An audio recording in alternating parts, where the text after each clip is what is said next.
एक राजा था जिसने अपने राज्य में क्रूरता से बहुत सी दौलत, शाही खजाना इकट्ठा करके आबादी से बाहर जंगल में एक सुनसान जगह पर बनाए तहखाने में खुफिया तौर पर छुपा दिया।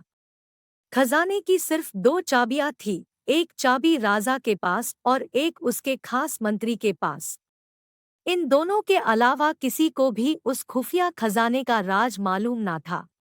एक दिन किसी को बताए बगैर राजा अकेले अपने खजाने को देखने निकल गया। तहखाने का दरवाजा खोल वह अंदर दाखिल हुआ और अपने खजाने को देख देख कर खुश हो रहा था और खजाने की चमक से सुकून पा रहा था।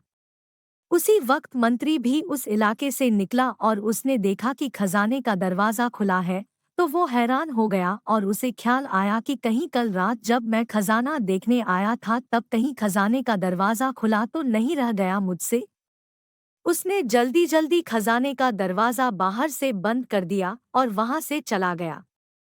उधर खजाने को निहारने के बाद राजा जब संतुष्ट हुआ तो दरवाजे के पास आया।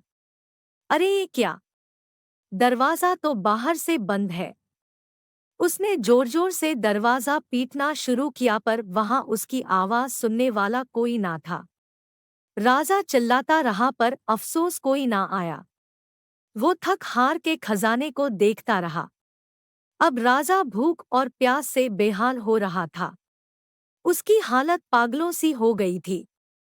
वो रेंगता रेंगता हीरो के संदूक के पास गया और बोला, ए दुनिया के नायाब हीरो, मुझे एक गिलास पानी दे दो। फिर मोती सोने चांदी के पास गया और बोला, है मोती चांदी सोने के खजाने, मुझे एक वक्त का खाना दे दो। राजा को ऐसा लगा कि हीरे मोती उससे बात कह रहे हों कि तेरी सारी जिंदगी की कमाई तुझे एक गिलास पानी और एक समय का खाना नहीं दे सकती।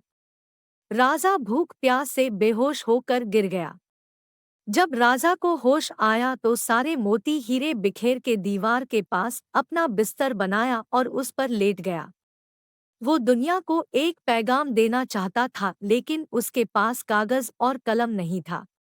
राजा ने पत्थर से अपनी उंगली फोड़ी और बहते हुए खून से दीवार पर कुछ लिख दिया। उधर मंत्री और पूरी सेना लापता राजा को ढूंढ रही थी पर उनको राजा नहीं मिला। कई दिन बाद जब मंत्री राजा के खजाने को देखने आया तो उसने देखा कि राजा हीरे जवाहरात के बिस्तर पर मरा पड़ा है और उसकी लाश को कीड़े मकोड़े खा रहे हैं। राजा ने दीवार पर खून से लिखा हुआ था, ये सारी दौलत एक घूंट पानी और एक निवाला नहीं दे सकी। यही अंतिम सच है। आखिरी समय आपके साथ आपके कर्मों की दौलत जाएगी। चाहे आपने कितने ही हीरे, पैसा, सोना, चांदी इकट्ठा किया हो, सब यही रह जाएगा। इसीलिए जो जीवन आपको प्रभु ने उपहार स्वरूप दिया है, उसमें अच्छे कर्म, लोगों की भलाई के काम कीजिए बिना किसी स्वार्थ के और अर्जित कीजिए अच्छे कर्मों की अनमोल दौलत, जो आपके सदैव काम आएगी। जय माता लक्ष्मी जी, जय माता विष्णुप्रिया।